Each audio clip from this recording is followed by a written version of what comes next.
I've got my William Blake poems here, and then I have my Richard Rorty, but I have a bunch of other things too. I thought I would just kind of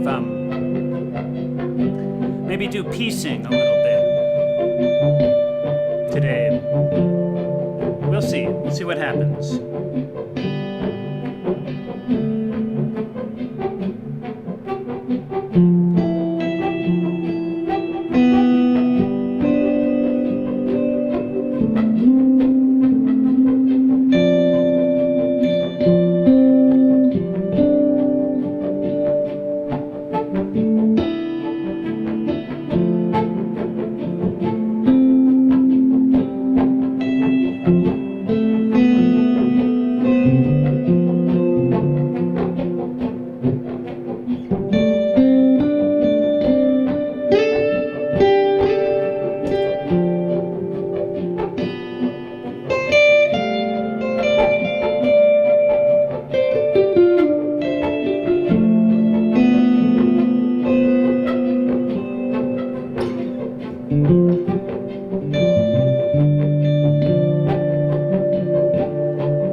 Virgin, clad in purest white, unlock heaven's golden gates and issue forth.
That sleeps in heaven, let light rise from the chambers of the cast and bring the honeyed dew that cometh on waking day.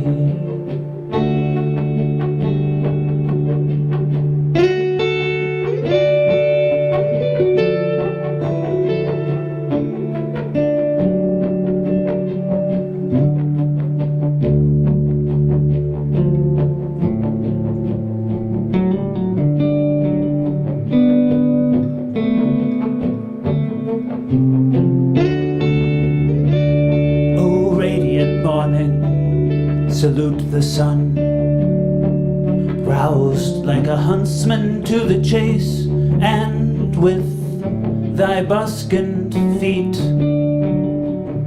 appear on our hills.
I have a page by Jacques Barzun here. I'm not sure what it says, but I came across it today, and I figured, why not try to read it? You know, we'll see. It's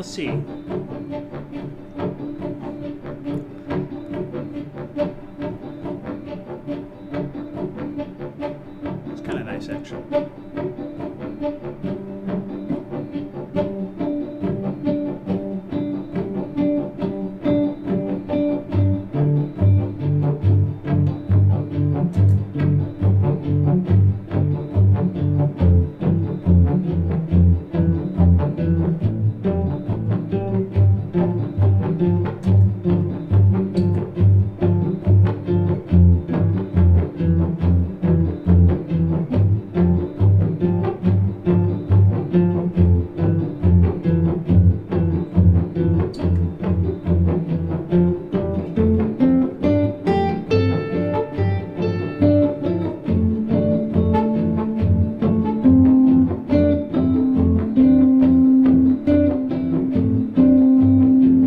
Less obvious cultural influence of the Cartesian philosophy and its method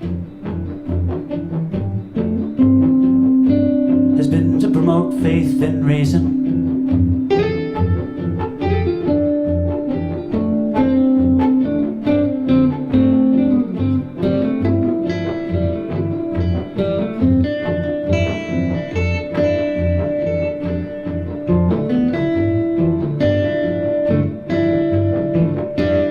Mankind has always used reasoning. Argument went on in cave tent or prairie hut, but the Cartesian or scientific reason is of a particular kind.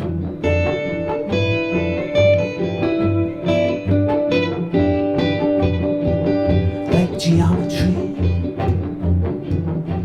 it starts from clear and distinct ideas that are abstract and assumed to be true. Faith in this type of reason is a creed, often passionate, called rationalism.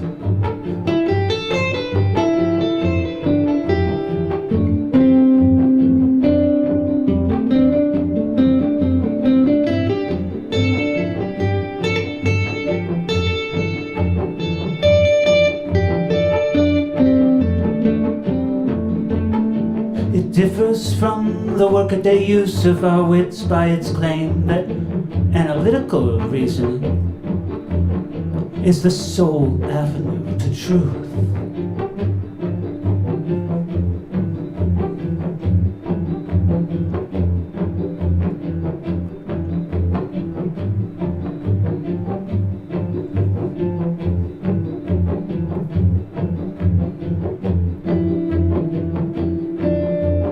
I gotta say, I think one of the reasons it's okay to so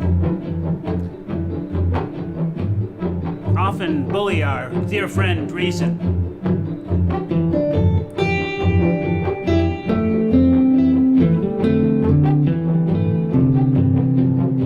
is that reason is so resilient.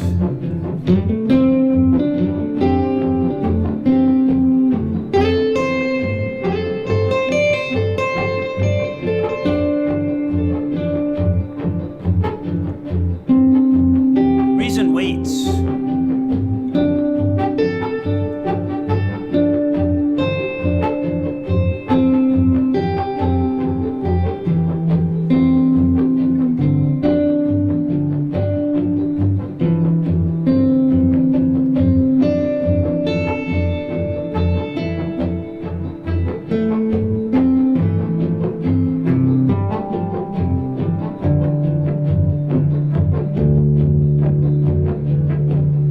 Now, we all know that reason is extremely important to us all.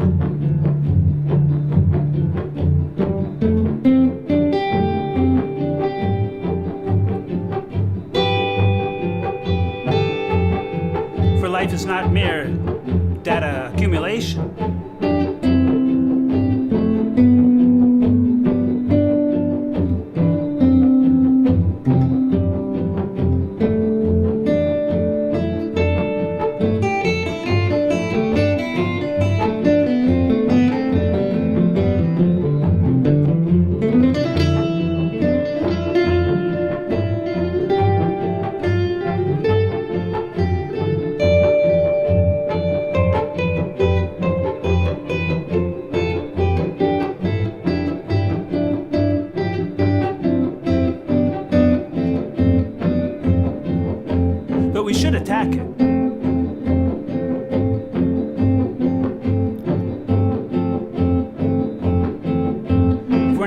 breaking it, right,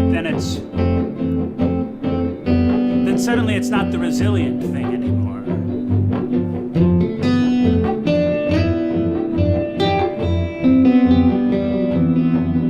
And really, resilience is practically the definition of reason, but with something else, right? Not mere resilience.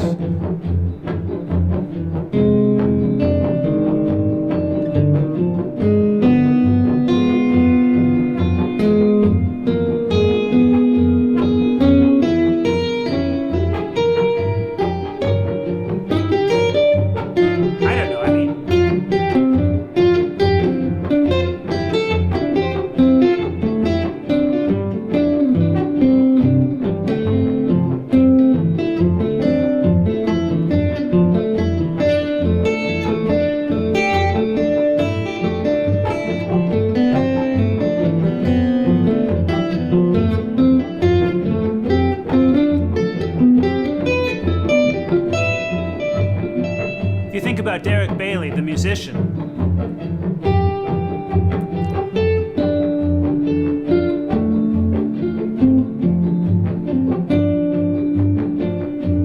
How well he must understand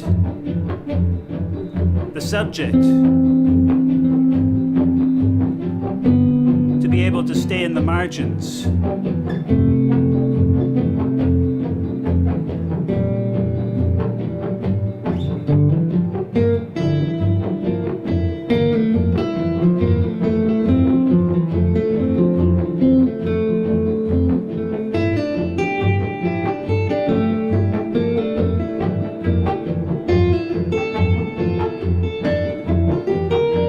Musically speaking, you know, sort of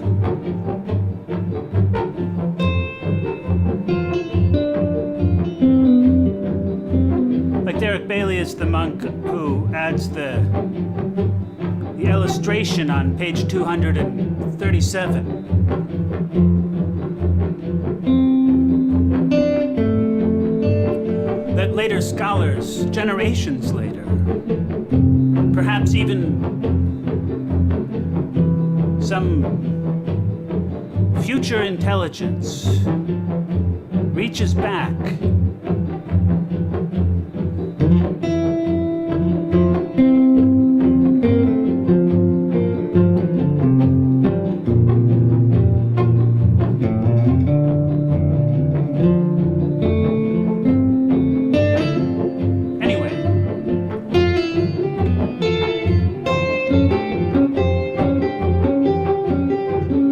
Let's attack reason some more, shall we?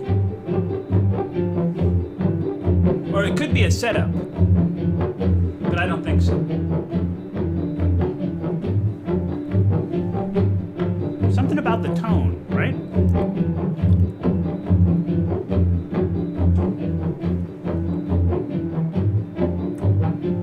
I mean, of course, even a defensive reason written by a person is an attack on reason, or written by anyone. A written defensive reason is an attack on reason, right?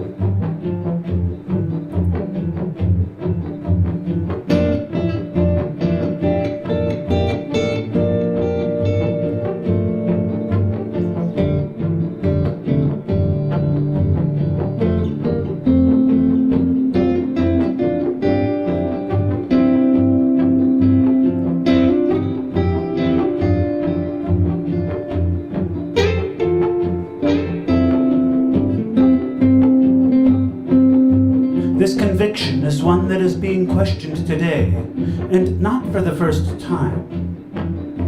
Unfortunately, the combatants on both sides keep arguing whether the modern mind is harmed, some say victimized, by too much reason.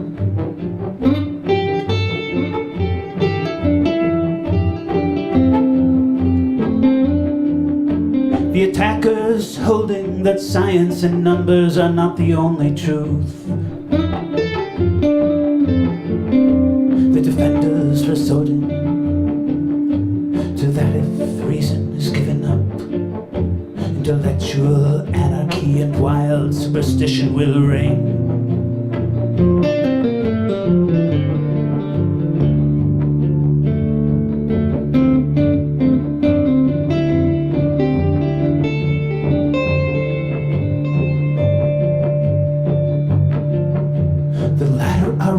about reason as an activity.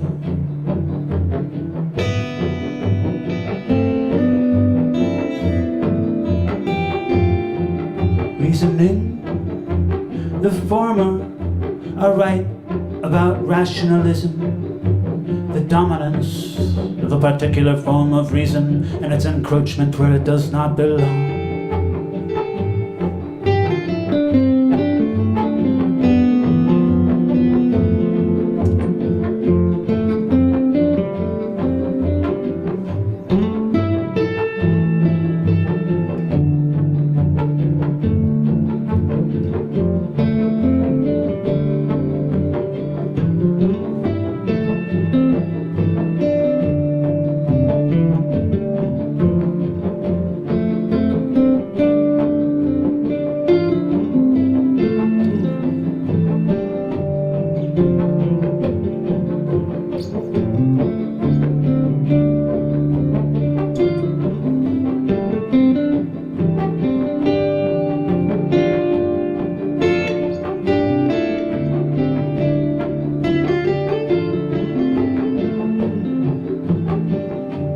In the 17th century itself, this misapplication of reason was exposed, as we shall see, and this by a scientist and philosopher of equal stature with Descartes.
Still earlier, as we saw in Rabelais and Montaigne, the caution was given: do not reduce all experience to formulas by reason.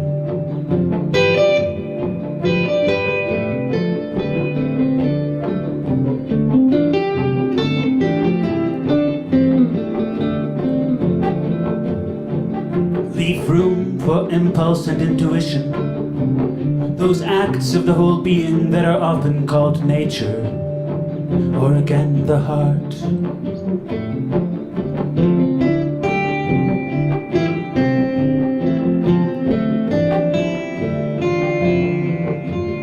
By both contrast with the mind.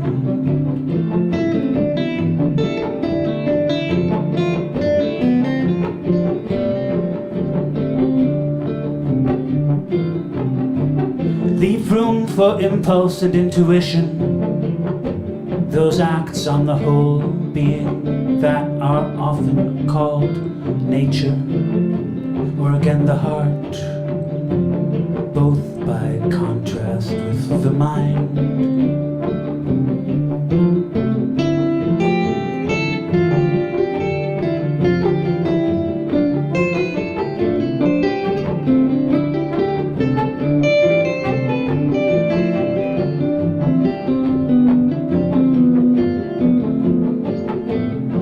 Wisdom lies not in choosing between them, but in knowing their place and limits.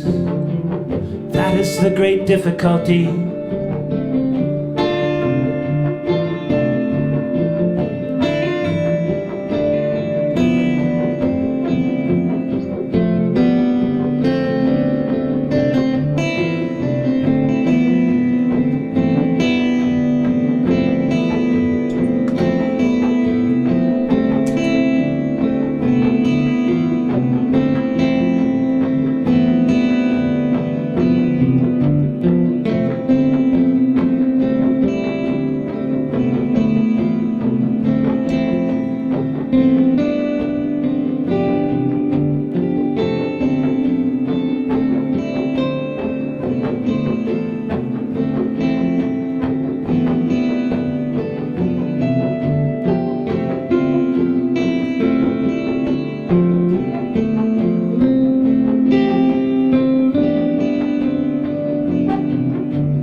The great difficulty.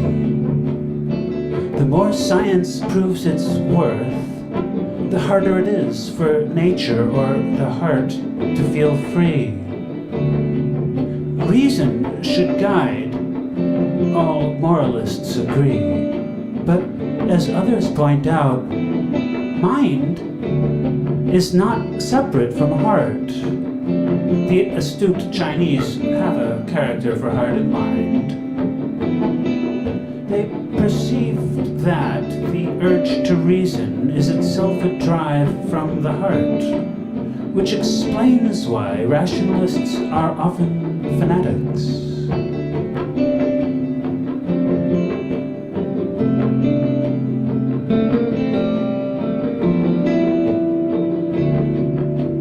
The arbitrary distinction may be unavoidable for denizens of a well-developed culture, where the result is self-consciousness.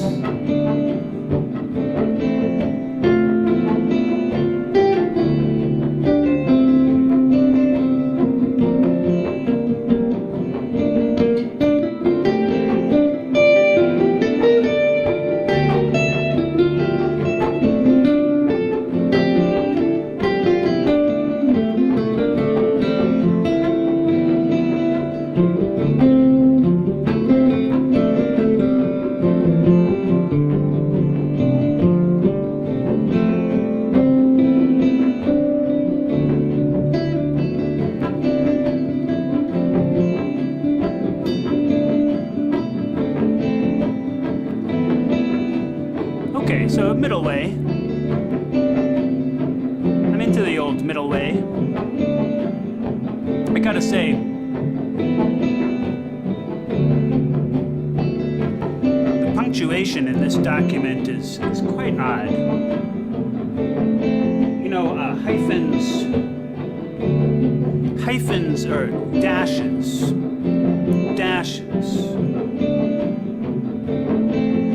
Used in truly strange ways, I would say.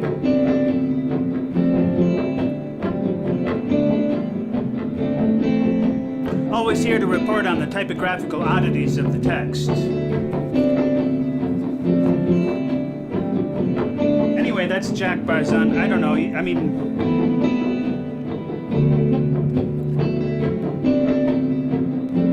You know, I feel like there should be a jar of some kind for when you say that the Chinese have a character for heart and mind.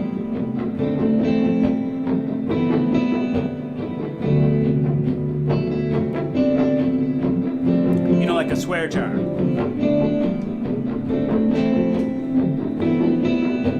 But I like that. I mean, I feel like he's got his heart in the right place there. I've never read anything by him before.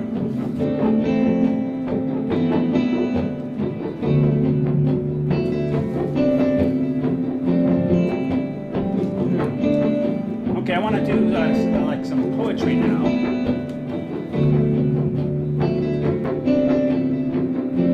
By D.H. Lawrence, called Snake.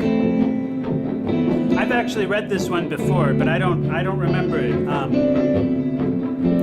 But I think it has to do with a snake approaching a well or a watering hole of some sort.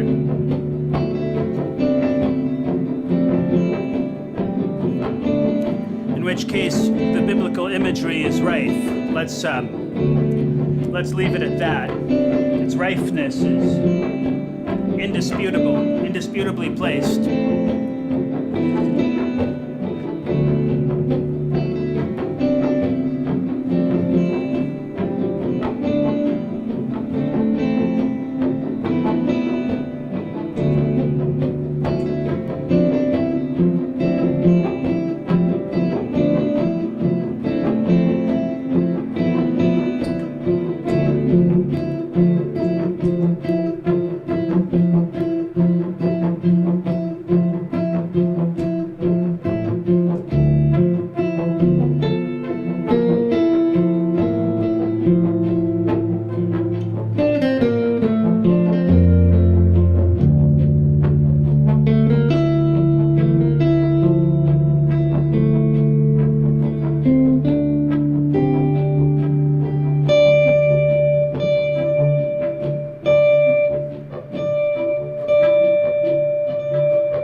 Snake came to my water trough.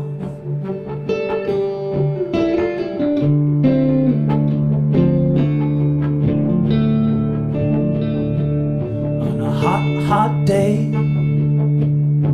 and I in pajamas for the heat.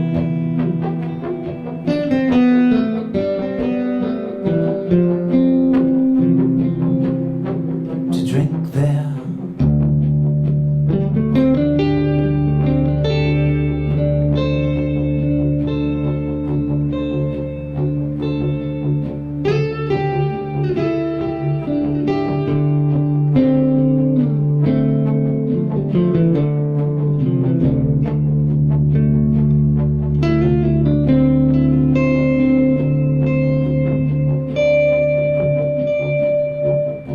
In the deep, strange, scented shade of the great dark carob tree, I came down the steps with my pitcher,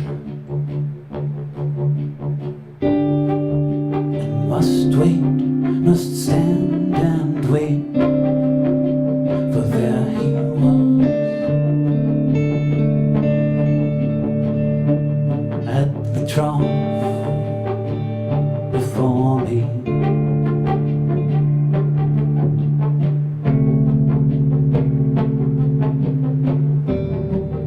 He reached down from a fissure in the earth wall in the gloom, and trailed his yellow-brown slackness, soft-bellied down o'er the edge of the stone trough.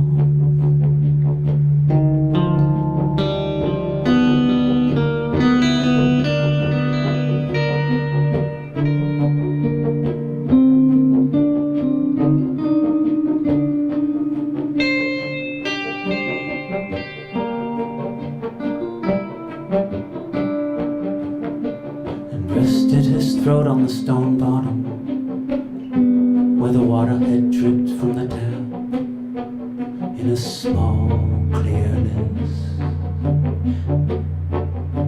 He sipped with his straight mouth, softly drank through his straight gums.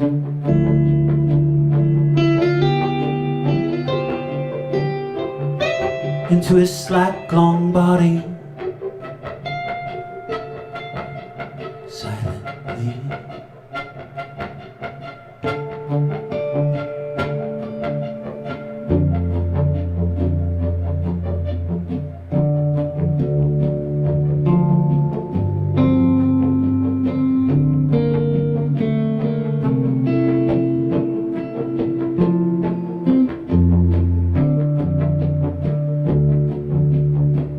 Someone was before me at my water trough, and I, like a second comer, waited.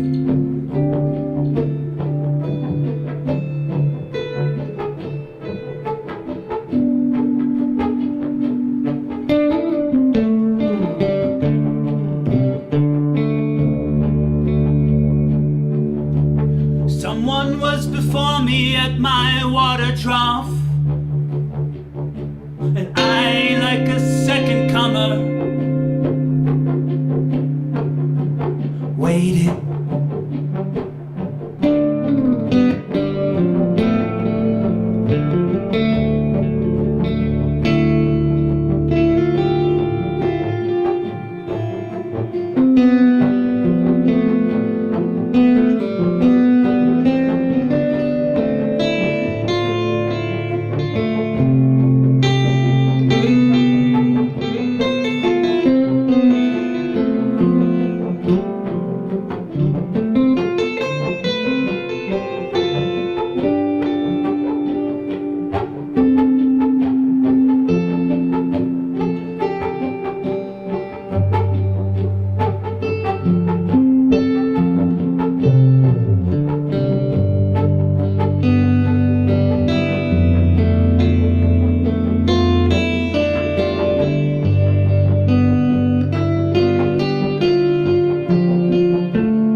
Lifted his head from his drinking, as cattle do, and looked at me vaguely, as drinking cattle do. Flickered his two-forked tongue from his lips, and mused a moment.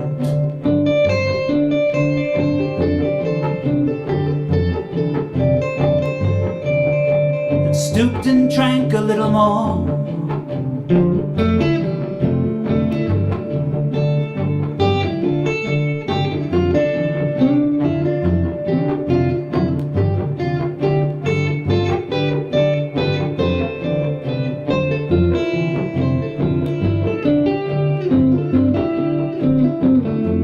Being earth brown, earth golden from the burning bowels of the earth, on the day of Sicilian July with Etna smoking.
The voice of my education said to me, he must be killed. For in Sicily the black snakes are innocent, the gold are venomous. And the voices in me said, and voices in me said, if you were a man, you would take a stick and break 'em now and finish 'em off.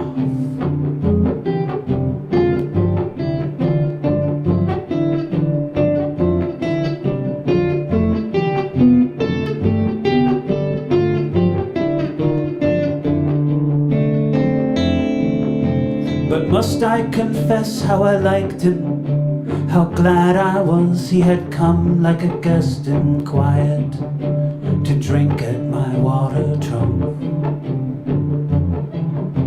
and depart peaceful and pacified and thankless into the burning bowels of this earth.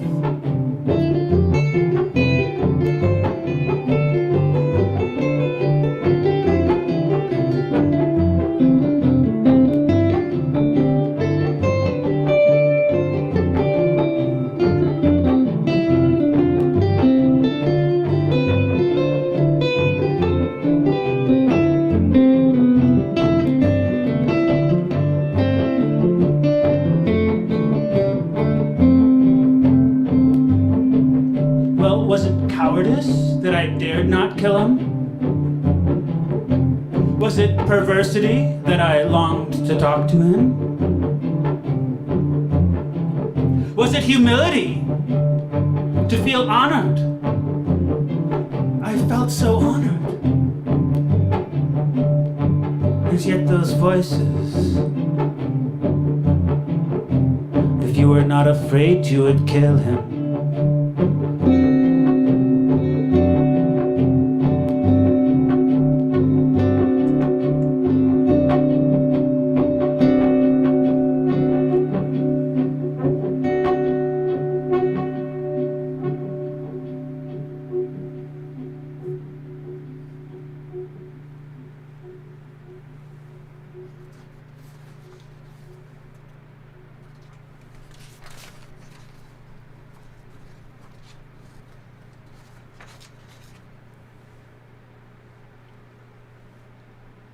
You know, I got so afraid.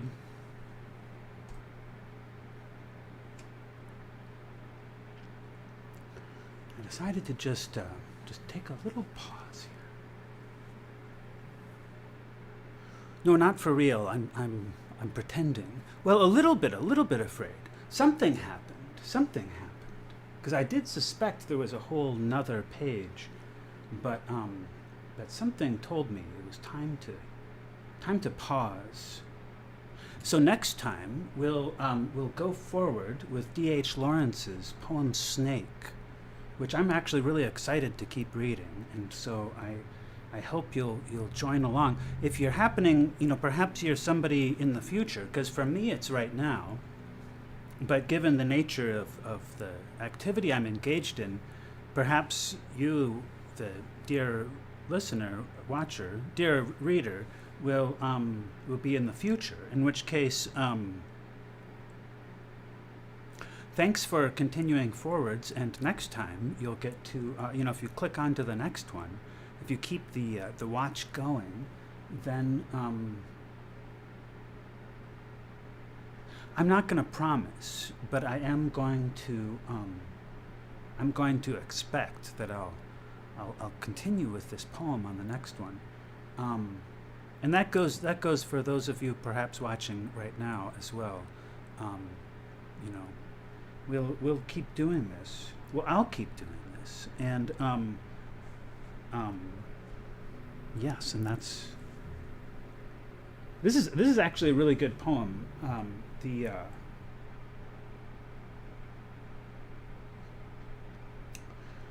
For me, when I get inside it like that, I feel like I